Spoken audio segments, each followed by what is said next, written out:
ជំរាបសួរបងប្អូនជនជាតិទាំងអស់គ្នាថ្ងៃនេះខ្ញុំសូមលើកយកប្រធានបទមួយទាក់ទងនឹងថាតើអ្វីទៅជាការយាយីផ្លូវភេទឬភាសាអង់គ្លេសហៅថា sexual harassment ហើយការយាយីផ្លូវភេទនេះយើងឃើញថាកំពុងតែកើតឡើងជាទូទៅនឹងយ៉ាងទូលំទូលាយនៅក្នុងប្រទេសកម្ពុជាហ្នឹងនៅក្នុងចំណោមអ្នកបង្កើតមាតិកាដើម្បីស្វែងរកលុយដែលយើងហៅថា MMO ហ្នឹងហើយការយាយីផ្លូវភេទនេះបើយើងបញ្យល់ទៅមានពីរយ៉ាងការយាយីផ្លូវភេទដោយពាក្យសម្ដីក្តីហើយនឹងការយាយីផ្លូវភេទដោយសកម្មភាពការយាយីផ្លូវភេទដោយពាក្យសម្ដីគឺយើងនិយាយអ្វីមួយតាក់ទងទៅនឹងអวัยวៈជាពិសេសអวัยวៈដែលយើងចាត់ទុកថាជាអวัยวៈសំខាន់ឬសម្ងាត់ដែលយើងមិនគួរនិយាយហ្នឹងគឺយើងនិយាយប្រុសនឹងប្រុសនិយាយទៅលើប្រុសដូចគ្នាក៏ដោយប្រុសនិយាយទៅកាន់ស្រីក៏ដោយស្រីនិយាយទៅកាន់ស្រីក៏ដោយឲ្យតែតាក់ទងនឹងអวัยวៈជាលក្ខណៈថាជា bully គេហៅថាជាការយាយីផ្លូវភេទហើយដោយប្រុសខ្លះគាត់និយាយលើប្រុសដូចគ្នាថាធំឬក៏តូចឬក៏អីផ្សេងហ្នឹងជាលក្ខណៈថាហ្នឹងជាការយាយីផ្លូវភេទដោយពាក្យសម្ដីហើយប៉ុន្តែដែលធ្ងន់ជាងគេហ្នឹងគឺការយាយីផ្លូវភេទដោយពាក្យសម្ដីហ្នឹងរវាងបុរសទៅកាន់ស្ត្រីដូចយើងនិយាយថាឃើញខ្នាញ់អ្នកនេះអីធំអីយើងទៅថាខាងក្រោយរឿងធំអីយើងទៅឬក៏ថានិយាយអាក្រក់ស្ដាប់ទៅថាសដន់ធំអីទៅសោះភ័យទោសហើយតាក់ទងនឹងអวัยวៈហ្នឹងគឺជាការយាយីផ្លូវភេទហើយដូចយើងនិយាយថាពេលខ្លះយើងនិយាយថាតាក់ទងអวัยวៈដែរប៉ុន្តែវាមិនមែនជាការយាយីផ្លូវភេទទេបើមិនតាក់ទងនឹងកន្លែងដែរសម្ងាត់កន្លែងសំខាន់អីចឹងណាប៉ុន្តែស៊ីសងលើចេតនាដូចយើងនិយាយថាអូនស្រីហ្នឹងចំោះស្រួចធំយើងនិយាយប៉ុណ្ណឹងតែតិចចេតនាបើយើងថែមថាចង់តែថើបចំោះហើយឃើញចំោះធំស្អាតចង់តែថើបបើបានឃើញថ្ពាល់ស្អាតបើឃើញថ្ពាល់ស្អាតមិនមែនជាការយាយីផ្លូវភេទទេអាស្រ័យលើចេតនាដែរព្រោះថ្ពាល់ហ្នឹងវាមិនមែនជាកន្លែងដែលសម្ងាត់ឡើយជាអីទេប៉ុន្តែបើយើងបន្ថែមថាឃើញថ្ពាល់ស្អាតចង់ក្តិចថ្ពាល់អាហ្នឹងជាចេតនាចង់ក្នុងលក្ខណៈថាអារម្មណ៍ត្រេកត្រអាលឬសើបស្រាលចង់ច្បូតចំោះគេចង់ច្បិចច្បូតថ្ពាល់គេជាដើមហ្នឹងក្តិចថ្ពាល់អីហ្នឹងអាហ្នឹងជាការយាយីផ្លូវភេទដោយពាក្យសម្ដីហើយដោយពាក្យសម្ដីមនុស្សប្រុសនិយាយទៅកាន់មនុស្សស្រីថាគ្រឺខ្នាញ់អីចឹងទៅអាហ្នឹងជាការយាយីផ្លូវភេទដោយពាក្យសម្ដីដែរពេលខ្លះឃើញគេស្លៀកពាក់ខ្លីយើងទៅភាសាទំនើបទៅឃើញគេស្លៀកពាក់ខ្លីទៅយល់ថាក៏ផ្លូវឡើងសអាហ្នឹងជាការយាយីផ្លូវភេទហើយផ្លូវសអីចឹងទៅស្អាតរៀងស្អាតពេលថារៀងស្អាតពេលខ្លះបើយើងនិយាយដោយចេតនាល្អដែរប៉ុន្តែនិយាយដោយលក្ខណៈត្រេកត្រអាលនិយាយដោយលក្ខណៈតែទៅនឹងមានអារម្មណ៍ផ្លូវភេទលើអ្នកគេម្នាក់អាហ្នឹងជាការយាយីផ្លូវភេទហើយយើងឃើញការបង្កើតមាតិកាច្រើនដែលភាគច្រើនហ្នឹងគឺតាក់ទងនឹងការកើតឡើងទៅលើការយាយីផ្លូវភេទដោយពាក្យសម្ដីហ្នឹងពាក្យសម្ដីដែលយើងនិយាយមិនប្រយ័ត្នវាជាការយាយីផ្លូវភេទហើយខ្ញុំសូមបន្តទៀតគឺការយាយីផ្លូវភេទដោយសកម្មភាពដូចយើងយកដៃយកយើងទៅប៉ះដៃមនុស្សស្រីអញ្ចឹងទៅប្រុសខ្លះគាត់រៀងហ្គេដែរគាត់ទៅប៉ះដៃប្រុសគ្នាឯងអាហ្នឹងជាការយាយីផ្លូវភេទហើយប្រុសនឹងប្រុសក៏ជាការយាយីផ្លូវភេទដែរឲ្យតែជាការប៉ះពាល់វាមិនមែនជាលក្ខណៈថាដោយមិត្តភក្តិចិត្តដិតឬក៏រវាងសាច់ញាតិបងប្អូនអីចឹងទៅប៉ះអាស្រ័យលើចេតនាទៀតអាហ្នឹងជាការ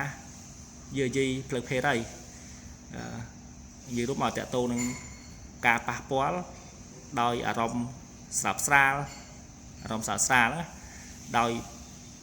ការនិយាយដោយបញ្ចើតាក់ទងនឹងបញ្ចើតាក់ទងផ្លូវភេទអីហ្នឹងណា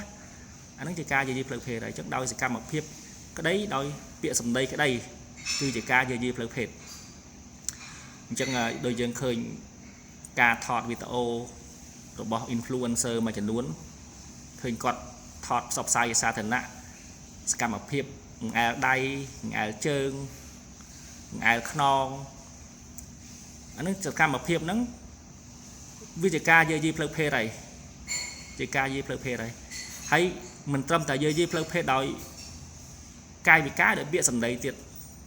dây thang cứ đưa ra nạnh nha ôi sạch so chơi na hay tập ba kê hay từng ai kê sụn đón thom na ấy chuyện đau nắng riêng em na cứ na nạnh na hay như thế nắng chỉ cá dây plug phe này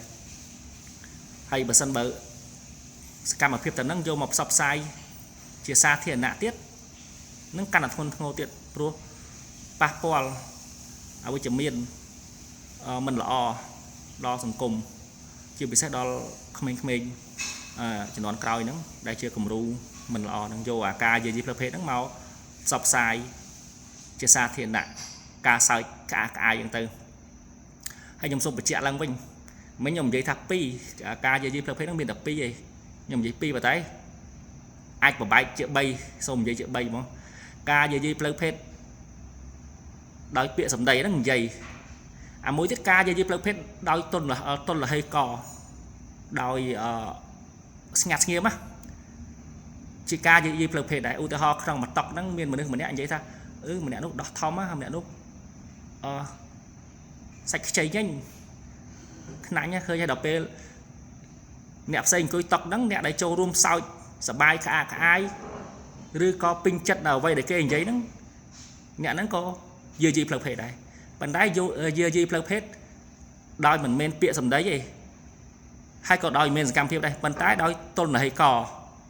mà này thà đòi scat nghĩa má prom prieng mũi kê đầm bay châu room scam một phiệp dưa gì đằng nãy nó có chứ ca dưa gì plug hết đây trong số một bài mà mũi tới bị trộn bay vậy nè mũi tiết ca dưa gì plug hết đòi đòi sẽ cầm một phiệp to nắng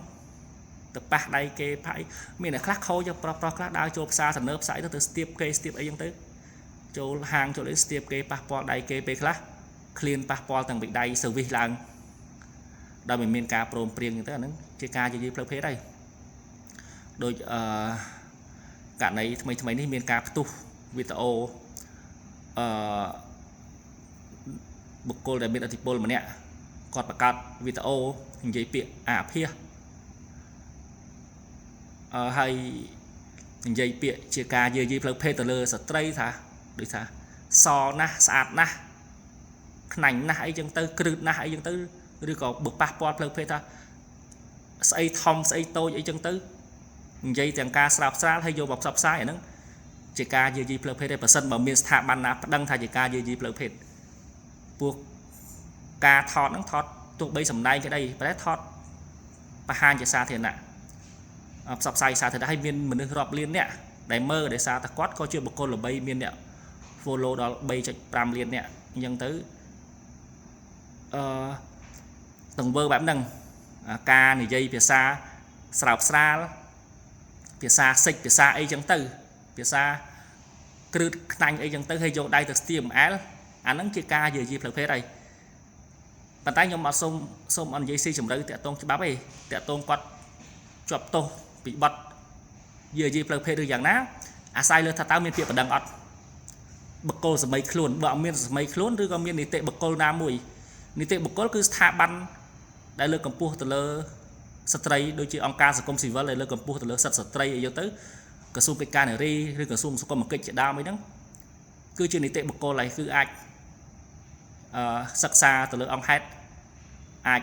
ប្តឹងបានអាចដាក់ពាក្យប្តឹងបានឬក៏ព្រះអញ្ញាមើលឃើញពីទង្វើហ្នឹងថាទង្វើហ្នឹងមិនសមរម្យជាការយាយីផ្លូវភេទហើយផ្សព្វផ្សាយជាសាធារណៈទៀតអាហ្នឹងអាស្រ័យលើមានពាក្យប្តឹងព្រះអញ្ញាធ្វើការចោទប្រកាន់ធ្វើ introductory submission ដោយការបញ្ជូនសំណុំរឿងឲ្យស៊ើបសួរតើតើករណីហ្នឹងជាការយាយីផ្លូវភេទមែនអត់ហើយបើថាជាប់ទោសឬមិនជាប់ទោសអាស្រ័យតុលាការទេអាហ្នឹងខ្ញុំមិនមែនជាអ្នកច្បាប់អីស៊ីជំរឿទេប៉ុន្តែខ្ញុំនិយាយពីអ្វីជាទស្សនៈទានទូទៅតាក់ទងច្បាប់ហ្នឹងបាទអញ្ចឹងបងប្អូនងាយយល់ទេណាខ្ញុំតាក់ទងការយាយីផ្លូវភេទណាអញ្ចឹងខ្ញុំសូមបំបែកទៅជា3ទៅទី1ការយាយីផ្លូវភេទ ដោយពាក្យសម្ដី